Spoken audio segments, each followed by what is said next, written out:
Hello class, today we're going to draw figure 4.54D, and we're just going to go ahead and get started on step 1. Type in the line command, press enter.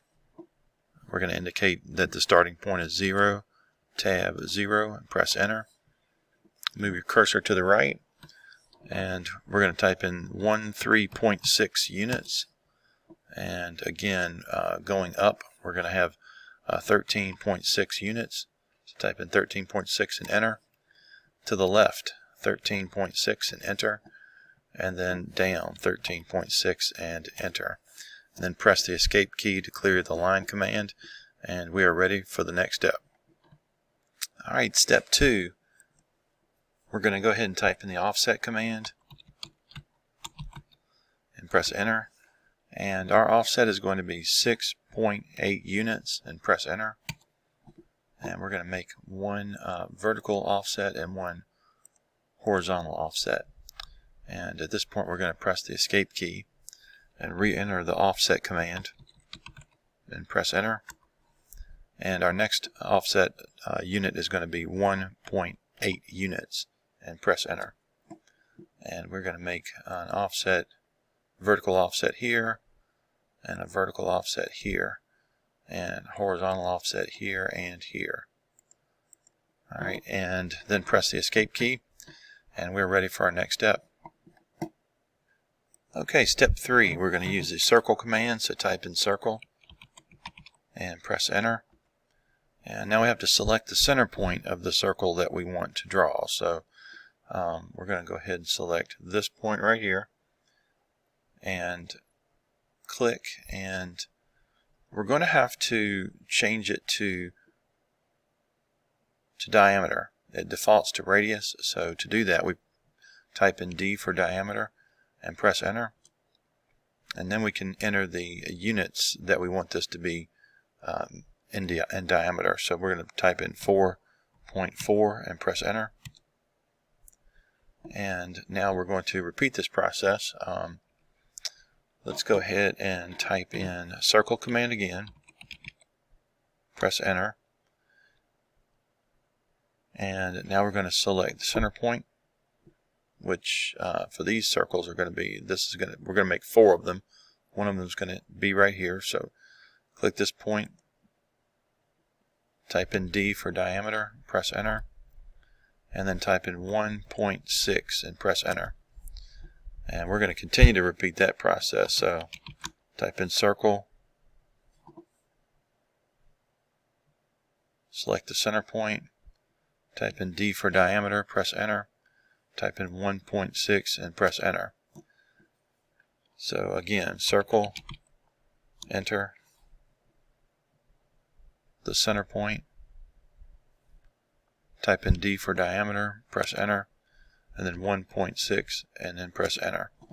And then one more time, circle, enter, center point, D for diameter, enter, 1.6 and enter.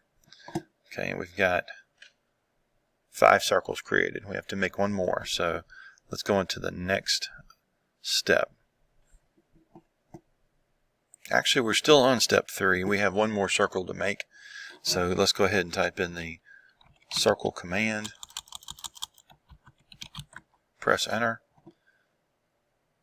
indicate the center point of the circle, type in D for diameter, press enter, and then type in 13.6 and enter.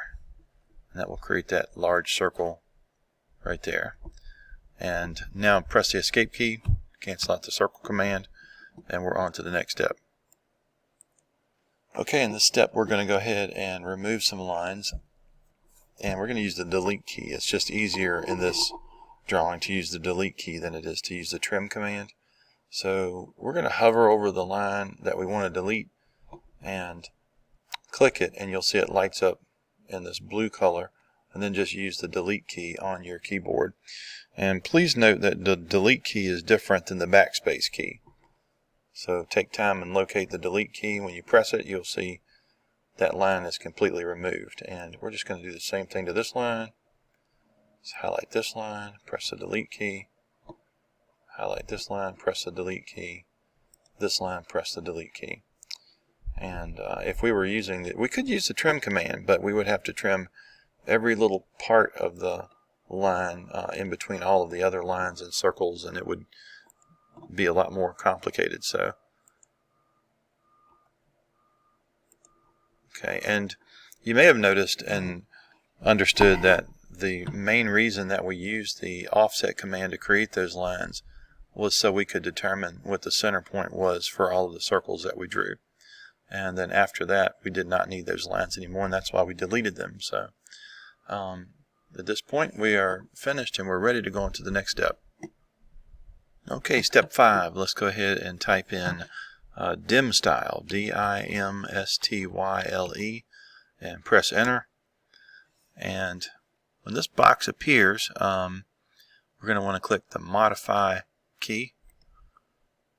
Another box will appear, and we're going to want to click the symbols and arrows tab at the top, and then come down to where you see the arrow size, and I've already changed it to 0.4, and you can go ahead and do that. It says here 0.4000, but that's the same number as 0.4, so just change it to 0.4, and then go to the text tab at the top, and we're going to change the text height also to 0.4. When you've done that, go ahead and click OK, and then on this box click close, and we are ready for the next step. You'll see what that did on the next step. Okay, next let's go ahead and type in the DIMDIAMETER command. That's DIMDIAMETER, and press enter. And we're going to go ahead first and click on this outer circle, and when you click on that and then you begin to pull the cursor back, you can see that it has a little arrow on the end of it that touches the circle that we clicked on, and then it gives you the diameter of the circle. So we're going to click right here and place that dimension line, and if you recall, the diameter of that circle was 13.6, and that's what the diameter dimension says right there. So we're going to have to type in the command again.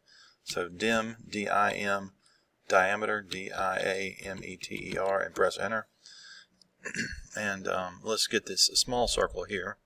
So we'll touch that, and we'll come right beneath this one. And if you can kind of line it up closely and make it look kind of nice,